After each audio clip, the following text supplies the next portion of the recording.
Queridos, tudo bem? Mais uma vez aqui com Gerson Pereira e nós vamos literalmente, embarcar um pouco mais na história.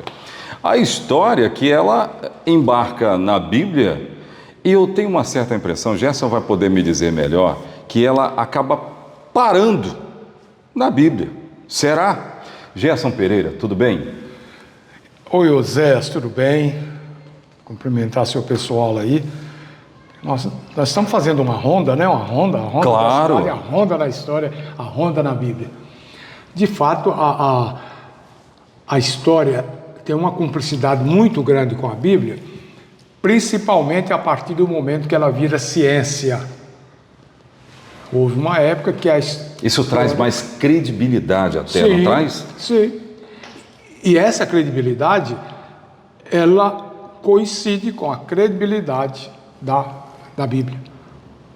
É verdade. Então vamos lá, vamos embarcar de vez? Vamos ao ano de 2030 antes de Cristo. Vamos embarcar lá. E aí eu vou precisar citar aqui, anotações a gente faz aqui para mencionar para o Gerson, e aí a gente vai em cima disso, fazendo algumas referências. Quando a história, olha que frase interessante, quando a história se faz ciência, é possível ter concordância com a Bíblia. Sim. Gerson acabou de dizer isso. Sim. Concorda, né? Sim. Começamos bem? Começamos, sim. Então vamos lá. Ela é conduzida pelos ditames da Bíblia. E é verdade. A história embarca, por exemplo, na Bíblia, e é uma viagem muito grande. Vou fazer uma referência aqui a Sargão e seu neto Naram-Sin, né, de 2030, eu disse que nós iríamos para lá. Não interessa a história profética da Bíblia, mesmo assim ela reconhece a relação com outra ciência que também se encontra na Bíblia. Isso é uma referência à geopolítica do tempo que nós acabamos de mencionar, Gerson. Exatamente. Você vai ter aí nações como Elam, nações como a Síria, como a Síria, que ela foi antes da Babilônia. Aquele triângulo ali chamado Mesopotâmia já teve não sei quantos donos, não sei quantos mandatários. O fato é que, dando esse salto para trás para pegar a pré-história do ponto de vista de ciência, você começa a encontrar nomes que coincidem com nomes da Bíblia, falamos agora de Elam, tem também Tiro, tem Sidom, que eram povos costeiros ali, de onde veio a ser Israel.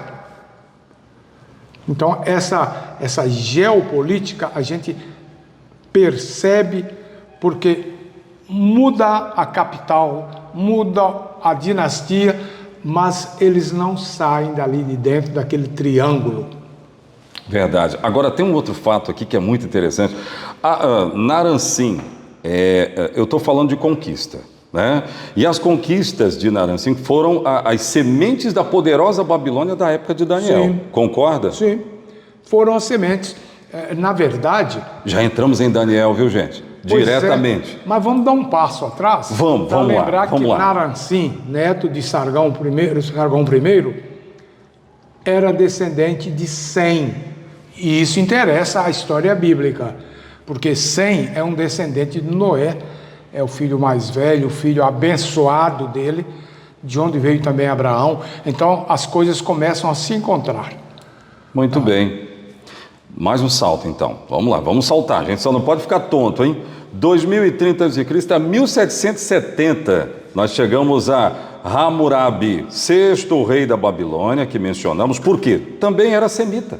Sim. Ele era semita, ficou famoso pelo seu extenso reinado, trazendo prosperidade, e pelo não menos famoso Código de Hammurabi. Eu queria que você comentasse isso. O interessante do Código de Hammurabi, ou Hammurabi, é que, por exemplo, o quinto mandamento do Decálogo de Moisés corresponde a um dos mandamentos deles. E, naturalmente, daí para frente, o Decálogo de Moisés é absolutamente um código moral. E o Código de Hammurabi era um código moral. Muito interessante. Agora, é fato o seguinte, nós não vamos ficar aqui a nos ocupar só da história em si, não. O que nos interessa é justificar a Bíblia como história, Sim. né?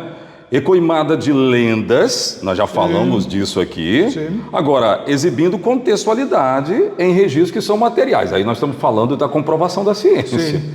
E você pulou mais 1000 anos. Mais 1000 anos, verdade. Você cai no ano 604, quando o Nabopolassar, que era o imperador da Babilônia, então, Sim. ele falece e o seu filho Nabucodonosor é quem assume o trono. E agora nos interessa de cheio, porque no ano 605, quer dizer, um ano depois, a contagem antes de Cristo é retrógrada, né? Sim. Diminuindo. Uhum. Ele dá um giro por aquele lado ali da Canaã e conquista várias nações. Particularmente no nosso estudo interessa que ele conquista Judá, cuja capital era Jerusalém, e aí nós começamos a ver que a história bate certinho. Agora, Oséias, o que tem de interessante na história sagrada é que ela é mais do que história. Ela é um mapa, ela é uma via por onde a história caminha. A história vai caminhando nesse mapa. Por isso que nós dissemos que ela embarca, né? Ela embarca. Ela embarca, verdade. Agora, tem detalhes aqui interessantes, falando de Daniel, então. Olha bem, é nesse contexto que entra Daniel e o documentário que leva o nome dele. Sim. Né? Fazemos toda essa digressão para considerar dois fatos. Então vamos lá, Gerson. O primeiro fato. Fica provado que, como ciência, a Bíblia prevaleceu de tudo aquilo que a gente falou aqui. Sim, porque a semana passada ou a semana atrasada você falou das lendas, da cosmogonia. E cadê? Quem é que se vale disso hoje? Entretanto, o que se tem, que nós vamos começar a falar agora, são coisas que aconteceram ali, já está documentado. A biblioteca de Nabucodonosor, são fatos históricos que vão sendo delineados dentro da história sagrada. Qual é a vantagem? E por que eu insisto em querer fazer essa comparação? Porque você, para saber história geral, principalmente história antiga, você precisa de escavar em muito livro. Uhum. E o livro de Daniel é um livreto de 12 capítulos que você lê numa sentada. E se você segue aquilo ali, você vai enxergar César, que era o último dos reinos, você vai passar por Alexandre Magno, você vai passar por todo esse pessoal num texto resumidíssimo, na verdade, com 2 capítulos desse texto, que é o capítulo 2 e o capítulo 7. Segundo fato, fica provado, eu já disse que o primeiro fato fica provado que, como ciência, a Bíblia prevaleceu, ponto. Enquanto a mitologia acabou sucumbindo. Sim. Porque nada se provou. Nada se provou. Nada se provou. Aí depois, estabeleceu-se que aquilo que se falar da Bíblia daqui para frente é de fato confiável. Exatamente. E essa é a grande coisa. Nós não vamos poder, até nos próximos, não sei quantas conversas dessa que nós vamos ter pela frente, nós já dispensa nós a toda hora recorrer ao livro de história. Porque se está ali, até porque a última parte desse relato está todo de pé, aí nós estamos testemunhando. Aí entra um lado, eu não diria místico, eu diria misto, porque entra o lado teológico da coisa. E que talvez não seja para essa conversa agora, mas quando nós chegarmos lá, estaremos alicerçados, estaremos respaldados no que já se tem. É verdade. Agora, o interessante é notar que o primeiro capítulo de Daniel, ele trata da história contemporânea do profeta. Sim. Né? A parte profética, a parte do presente, daquele então, E aí se projeta até os nossos dias, e mesmo no tempo além de nós, Com certeza. não é? Pois é, e não é uma coincidência. Na verdade, é a montagem de uma ideia.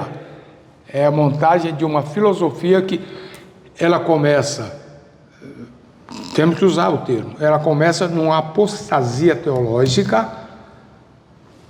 Por que Jerusalém foi transportada por causa disso, de uma rebelião teológica, de uma apostasia.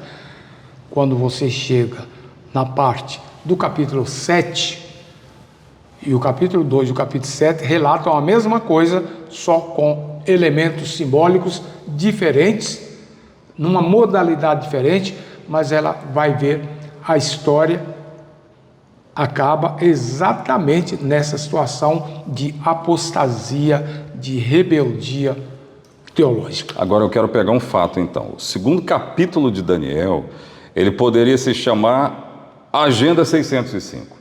Né? Sim. É o relato de um sonho que a partir de 605, o ano 605 a.C., esboça a história do mundo com exímia precisão. Sim. É prático, rápido e fácil de entendimento assim. Então, e é muito interessante esse enredo, esse é o único enredo que é real, é esse aqui. O monarca Nabucodonosor, ele tem um sonho. E uma coisa estranha, tão confusa, que ele não conseguiu sequer lembrar do sonho. E entra muito detalhe em que, veja só, quando Daniel chegou em Babilônia, o rei Nabucodonosor, cujo nome significa protegido de Nabo, servo de Nabo, Nebo, protegido de Nebo, mudou o nome de Daniel para Beltesazar, que é servidor de Bel, um outro dos 66 deuses da Babilônia.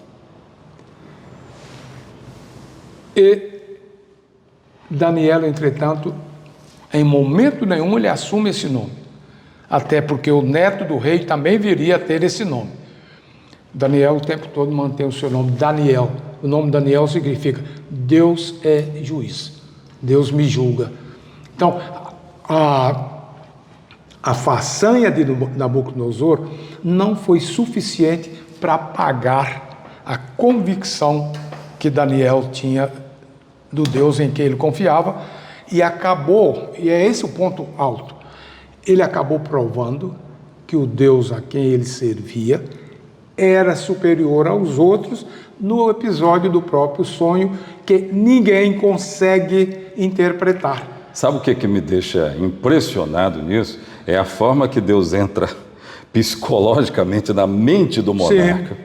Ele fica abalado, ele fica muito abalado, porque tudo que estava acontecendo, meu Deus, o que é isso? Eu preciso entender, eu preciso entender. E aí tratava-se de uma estátua de metais e de barro, enfim. Exatamente. E aí tudo aquilo ali entra no estado psicológico, na cabeça do rei, que só Daniel poderia, só pela intervenção de Deus, as coisas poderiam se configurar da forma que se configuraram depois. Eu gostei de você falar, ele entra na mente do cara. Sim, foi isso e que ele aconteceu. entrou na mente. Entrou através de um sonho.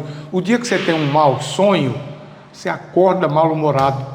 Quando você tem um sonho alegre, um sonho exultante, otimista, você acorda bem, tranquilo. É impressionante a história do sonho. Verdade. Eu também acho impressionante. Aliás, falando dele, a disposição de metais, né, falando do sonho, dividia a estátua em partes correspondentes ao corpo humano. Olha só como é que a coisa era complexa. Sim. Não era fácil, não. Isso é coisa de Deus mesmo. A cabeça era de ouro, o tórax de prata, o abdômen de bronze, as pernas de ferro, que ia até os pés, onde se misturava com barro. E aí, o que era isso? Isso é muito grave. A explicação disso é muito grave. Na verdade, eu penso que nós vamos repetir isso, mas por enquanto, Por que se misturou com barro? Porque acabou a hegemonia. O Império Romano, que é o último dos 4, ele perdeu a hegemonia. A partir do fato, até 2 fatos interessantes. Um é que o Império foi dividido em Reino do Oriente e Reino do Ocidente.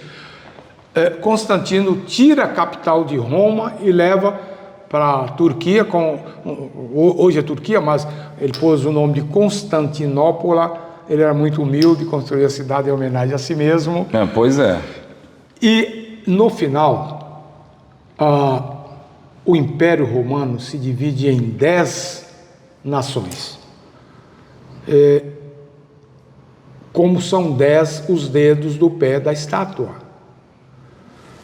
Como o barro não tem liga com o metal, eles estão ali, estão presentes, mas não se ligam. Houve uma época que a rainha Catarina de Médici era chamada de avó da Europa, porque todo rei era casado com uma neta dela, ou era um bisneto dela, que era casado com um duque, que tinha uma filha que era vinculado a uma única pessoa. Por que esses casamentos? A intenção de, com isso, estabelecer um liame, uma liga entre os reinos. Mas a profecia diz que, como o barro não se mistura com o ferro, eles não se uniram. E criaram aquelas 10 nações que mais tarde nós vamos falar, que algumas estão de pé até hoje, né? Eu mencionei aqui a estátua, olha bem, para a gente fechar, hein? Cabeça de ouro, tórax de prata, abdômen de bronze e as pernas de ferro, que iam até os pés e se misturavam com barro. Então, olha só, cada um desses setores representava um dos 4 impérios mundiais, sim, que é exatamente o que Gerson acaba de colocar, a partir da Babilônia até Roma. A gente vai parar aqui, mas essa história vai continuar depois, que ela fica muito importante, muito interessante. É a prova de que a história, de fato, embarca na Bíblia. E é interessante como essas pernas de ferro, elas são reconhecidas no linguajar, vamos dizer assim, no vocabulário da história e da cultura. O nosso Antônio de Castro Alves tem uma poesia que chama O Livro e América, e ele diz que Roma é uma leoa de ruiva coma, de dentes de ferro engravado no solo. Roma era o reino de ferro. E por isso ela é simbolizada, ou melhor, ele tira desse símbolo de como era o poderio de Roma. Gente, olha, o papo é muito interessante, rende, e nos próximos episódios a gente vai falar um pouco mais disso aqui. Mas é muito interessante. Vamos detalhar mais. Tá combinado? Combinado, meu amigo? A Bíblia tem razão. Sempre tem. Tem razão. Então fique ligado que a gente vai trazer mais detalhes para você.